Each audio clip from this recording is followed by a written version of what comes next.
Bonjour à tous, on se retrouve aujourd'hui pour un nouvel épisode du suivi mensuel de mon compte titre ordinaire, le CTO. Pour ceux qui découvrent la chaîne Débutant en bourse, je m'appelle Thomas, j'ai 36 ans, je suis cadre dans un grand groupe français et j'ai ouvert mon CTO il y a 7 mois maintenant. Comme d'habitude, on commencera par faire le point sur les marchés, ensuite un petit check-up du tableau de suivi, donc on passera sur chacun des onglets que vous avez ici, et pour finir, on ira sur mon courtier, Trade Republic. D'ailleurs, pour ceux que ça intéresse, je vous laisse mon lien de parrainage dans la description de la vidéo. N'hésitez pas, ça vous permet de récupérer une action gratuite d'une valeur de 10 euros. Mais avant d'aller voir ce qui s'est passé sur le S&P 500, je vous rappelle que mon tableau de bord est en libre accès.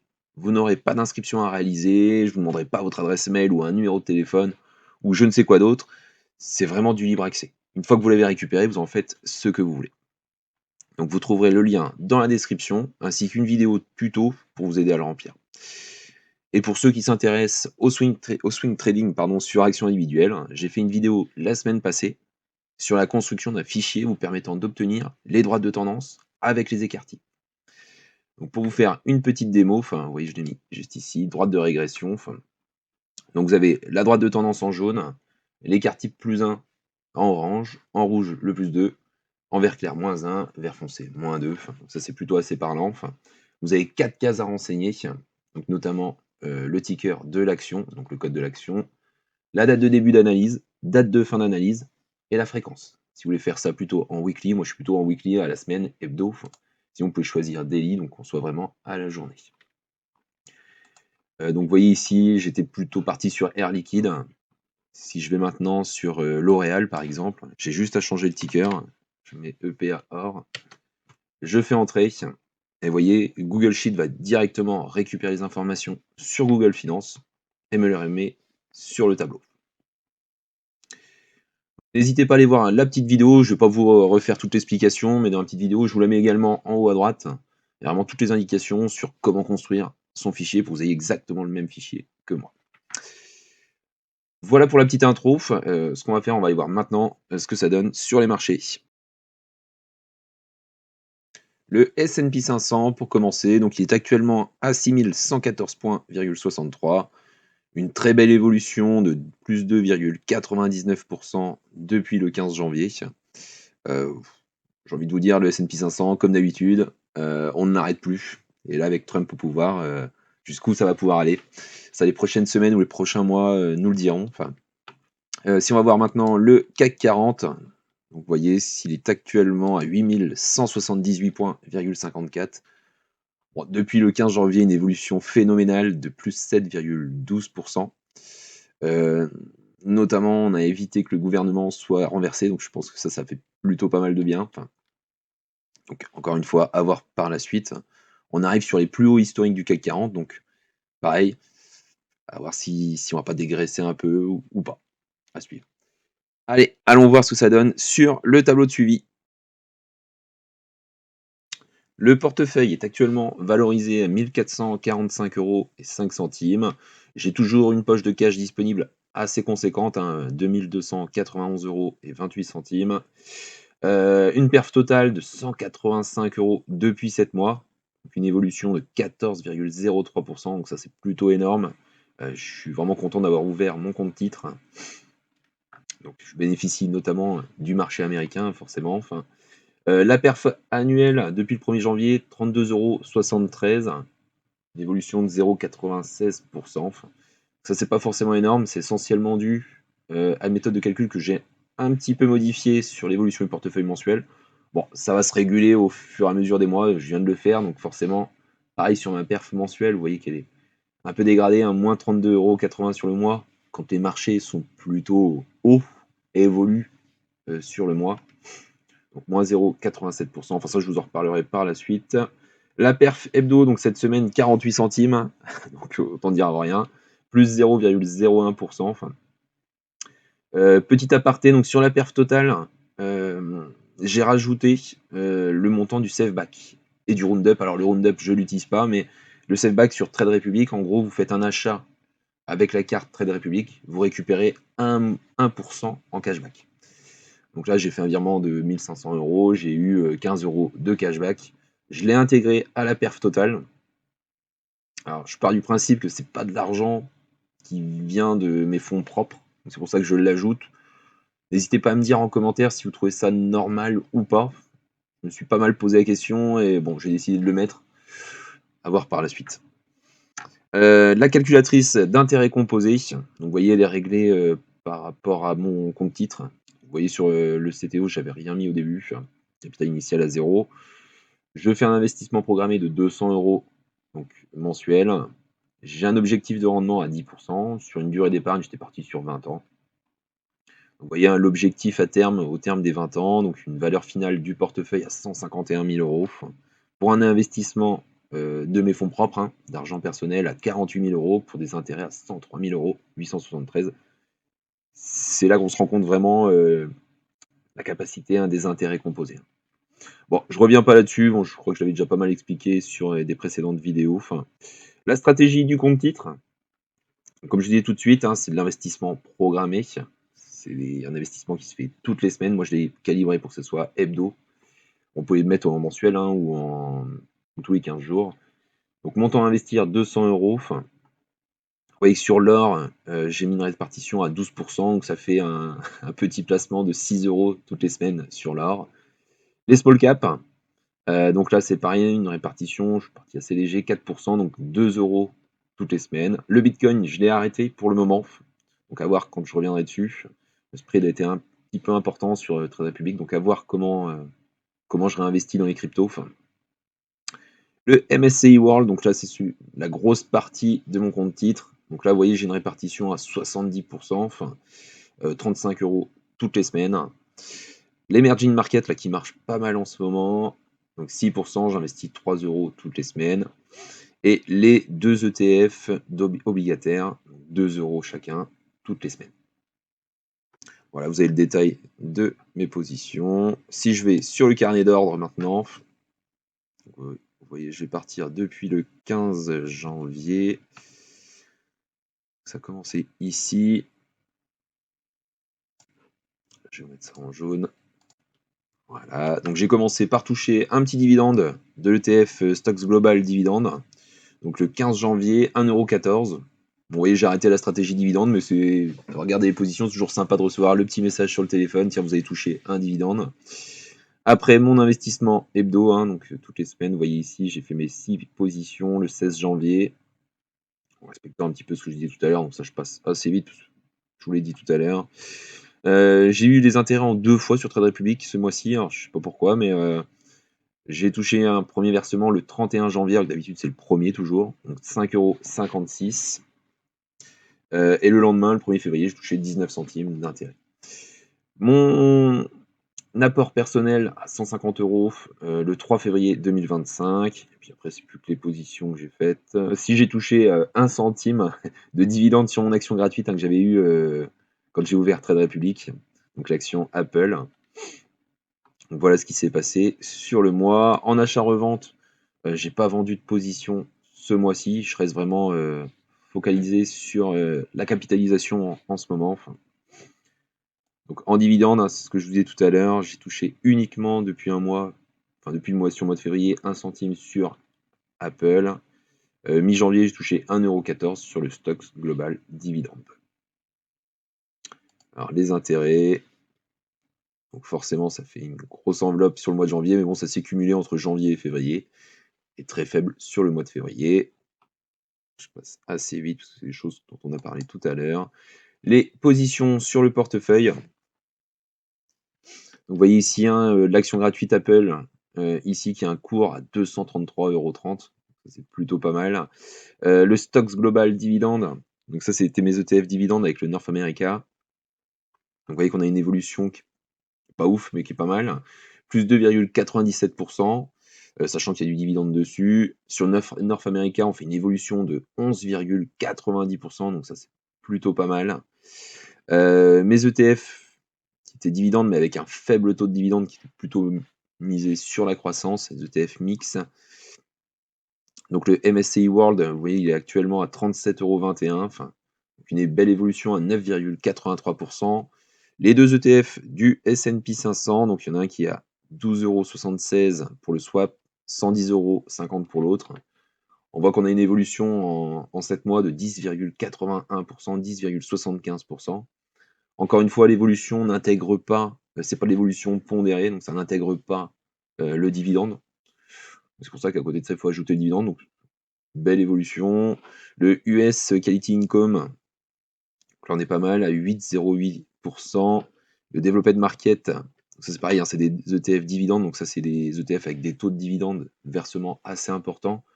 Vous voyez qu'on est sur des évolutions qui sont plutôt bonnes, plus 10,52%. Sur le Bitcoin, vous voyez qu'il a baissé un petit peu, donc j'ai un PRU autour des 96 000 euros. Enfin, on a un cours à 92 000 euros. Bon, moi j'ai une valo fin de mois, hein, j'ai pas grand chose dessus, à 7,52 €, donc je perds pratiquement 4% sur le Bitcoin. Donc l'or, ça qui est très très bien en ce moment.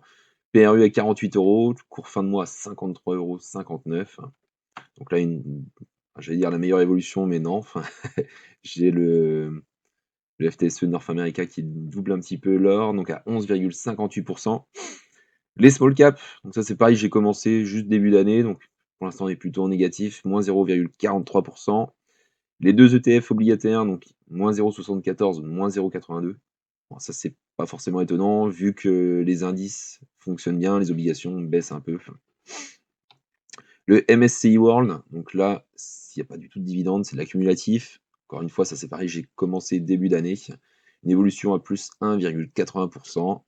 L'emerging market, accumulatif également. Donc, par contre, l'emerging market pas mal, 3,07% en un mois et demi. Donc ça c'est plutôt cool. Donc là, la répartition des ETF. Vous voyez que les deux ETF S&P 500 sont en train de se faire manger un petit peu des parts du gâteau par le MSCI World. Plus ça va aller, plus ça va être important. Répartition du portefeuille en type d'ETF. Donc les ETF accumulatifs, donc le MSCI World et l'Emerging Market, donc ça représente 22,5% du portefeuille. Les ETF dividendes, donc à 16%. Bon, l'action, pour l'instant, il n'y a que l'action gratuite d'Apple, donc 0,8%. La crypto, pareil, c'est dérisoire. Les ETF mix croissance dividendes, ça c'était mes principaux placements de l'ouverture jusqu'au 1er janvier, donc on est encore sur une poche de 41,3%. Bon, la répartition d'actions, je suis sur Apple, bien sûr. Je vous ai noté ici, ça va récupérer directement les infos sur le carnet d'ordre. Donc pour l'instant, le roundup, je suis à 0 €. Le saveback, 15,70 €. J'avais touché 70 centimes au 1er janvier 2025. Là, j'ai pris le maximum, donc les 15 €. La valo du portefeuille plus l'espèce, 3 736,33 €. La perf sur 2025 et l'évolution sur 2025. Et là, vous avez le détail, forcément, des dividendes, des intérêts et des plus-values, position soldée. Voilà pour l'apport sur l'année 2025. Vous voyez que j'ai apporté 300 €, donc c'est mon apport personnel, 150 € tous les débuts de mois. Si je vais sur l'évolution du portefeuille mensuel, donc comme d'habitude, hein, ça récupère l'information qui est en position F40 sur l'onglet portefeuille. Si je vais en F40, ça vient récupérer la donnée qui est ici de manière automatique. Donc ici, ce qui a changé, hein, ce que je vous disais tout à l'heure en tout début de vidéo, ce qui a changé, c'est qu'avant, je prenais la valorisation fin de mois plus l'espèce, plus les dividendes et plus l'achat-revente. Maintenant, je pars du principe que je prends uniquement la valo fin de mois, valorisation des titres que j'ai sur le portefeuille, plus la poche de cash qui est sur le portefeuille. Si vous voulez, si je faisais un achat-revente, hein, c'est suite à un des commentaires que j'ai eu sur une de mes vidéos qui était très intelligent. Si je fais l'achat-revente, ça me permettait de toucher 2 fois. Je l'avais dans la poche espèce, plus l'achat-revente. Je m'en étais pas forcément rendu compte, puisque comme vous pouvez le voir et comme vous l'avez vu tout à l'heure, je fais jamais de revente pour le moment. Mais comme ça, j'ai pu corriger. Donc maintenant, ce sera uniquement la valo fin de mois du portefeuille, plus l'espèce. Par contre, ça ne change rien sur la performance totale. Je compte bien entendu le dividende et l'achat-revente. Sur la performance totale, l'espèce ne rentre pas en compte. La performance du CTO versus le CAC 40, le Dow Jones et le S&P 500. Enfin, donc vous voyez que le compte titre est actuellement fait plus 1,39% depuis que j'ai commencé à relever depuis le 29 novembre 2024. Sur le S&P 500, c'est pareil, ça revient dans le positif, plus 1,12% depuis les relevés. Le Dow Jones, par contre, est encore en léger retard, 98,88. Et par contre, le CAC 40 qui explose tout. J'ai même été obligé d'agrandir un petit peu le graphique. Donc depuis le 29 novembre, l'indice qui surperforme tous les autres, c'est vraiment le CAC 40. Mais comme il était énormément descendu, c'est pas forcément si étonnant que ça. Et vous voyez ici en rouge, donc le S&P 500 qui vient se rapprocher de mon compte titre. Voilà pour le portefeuille. On va aller faire un petit tour maintenant sur Trade Republic, voir ce que ça donne sur le courtier. Nous voici sur Trade Republic. Donc vous voyez que mon portefeuille est actuellement valorisé à 1445,03 €. Je vais prendre la période depuis un mois, donc depuis le 15 janvier 2025. On a une évolution de plus 1,47% pour un profit de 20,97 €. C'est toujours ça. Puis c'est vrai que la valo du portefeuille sur le CTO n'est pas énorme par rapport au PEA. Donc c'est toujours ça à prendre. Ici, vous avez le détail de mes positions. Donc sans toutes vous les refaire, le MSCI World accumulatif, donc il y a 301,02 €, une évolution plus 1,80%. Donc cette position-là, elle a commencé uniquement au 1er janvier 2025. C'est pour ça qu'elle est beaucoup plus basse que les autres. L'ETF sur l'or, donc une évolution, donc il y a 200,84 €, une évolution à 11,58%. Les deux ETF du S&P 500, donc tous les deux autour des 200 € et tous les deux qui se rapprochent des 11% d'évolution. Donc ceux-là par contre étaient là au début, donc mi-juillet 2024. Et le TF MSCI World distribuant, donc à 9,81%. Si on va voir le détail des positions, donc vous cliquez juste ici. Donc vous voyez que je suis essentiellement situé sur une partie ETF, donc 98,73%. 0,75 sur les actions, donc je suis pas encore rentré sur des actions individuelles sur le compte titre. Ça va falloir que je m'y mette. Les cryptos, donc le Bitcoin, donc j'ai 7,49 € actuellement dessus. Donc si après, vous voyez ici, vous pouvez avoir les positions, vous avez le camembert, hein, comme vous aviez sur le tableau de suivi. Je ne le trouve pas forcément plus clair que ça, donc j'aime bien sur mon tableau de suivi avoir le nom des ETF.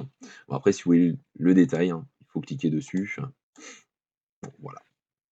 Vous voyez ici la performance du portefeuille. Donc le portefeuille est en hausse de 8,63%. Donc depuis le début avec un profit de 114,76 €. Vous voyez que c'est pas les 180 €, c'est uniquement parce qu'il ne prend pas en compte l'achat-revente quand j'avais vendu mon Bitcoin. Il ne prend pas non plus le dividende, le save-back et les intérêts. Donc, c'est un peu dommage parce que c'est des choses quand même qui sont plutôt importantes et qui rentrent dans une poche de gain pour avoir un vrai suivi. Le suivi sur Trade Republic, c'est pas forcément le top, hein. Si on va sur l'onglet ordre, vous allez voir mes plans d'investissement programmés. Donc ça, c'est la stratégie entre guillemets du CTO. Donc 6 € sur l'or, donc c'est, vous voyez, tout ce sera demain d'ailleurs l'ordre, donc c'est chaque semaine. 2 € sur les small cap. Vous avez 2 € chacun sur les ETF obligataires et 35 € sur les MSCI World USD accumulatif et 3 € sur l'emerging market. Pas d'ordre à court limité pour le moment. Alors, peut-être que la semaine prochaine, j'en placerai un sur des actions individuelles. Si je vais sur le profil, tiens d'ailleurs, oui, j'ai pas remis sur l'espèce. Vous voyez que j'ai enlevé 380 € pour mettre sur bien prêté. Parce qu'il y a une offre actuellement par rapport à la Saint-Valentin où c'était des projets à entre 14 et 15% de rendement. Donc j'ai sorti 380 € de Trade Republic pour les mettre sur bien prêté. Généralement, je récupère sur mon compte bancaire pour remettre après sur Trade Republic pour que ça fasse un vrai suivi correct. Vous voyez notamment pour le save-back, je m'en sers uniquement. Donc j'avais pris la carte Trade Republic, la carte gratuite, hein, c'est la carte qui est non physique en fin de compte, qui est une carte électronique.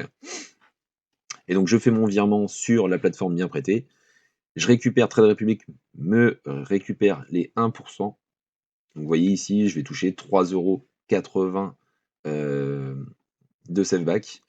Il y a une limite, hein, forcément on ne peut pas faire tout ce qu'on veut, c'est jusqu'à 1 500 €, donc 15 € de save-back mensuel. Vous allez voir de toute façon un peu plus bas, donc vous voyez ici je vous passe, hein, voilà, c'est mon investissement programmé. Donc vous voyez, hein, ce que je fais depuis ce mois-ci, donc j'ai commencé ce mois-ci, donc je fais un virement de Trade Republic de 1 500 € sur bien prêté. Je récupère les 15 € de save-back et après de bien prêter vu que les virements, vers son compte bancaire sont gratuits.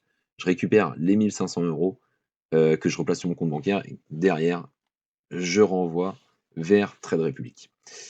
À voir si c'est la bonne solution ou pas. En attendant, pour l'instant, je touche des 15 €, à voir par la suite, notamment au niveau de l'imposition. Mais comme c'est pas des gains, logiquement, il ne devrait pas y en avoir. Voilà donc pour ça, donc les positions programmées. Bon ici, comme je disais tout à l'heure, hein, il y a eu les intérêts ce mois-ci exceptionnellement, je sais pas pourquoi ils l'ont fait en 2 fois, donc la première partie, dernier jour du mois de janvier et une toute petite partie, donc le 1er février, ici, donc on était encore sur du 3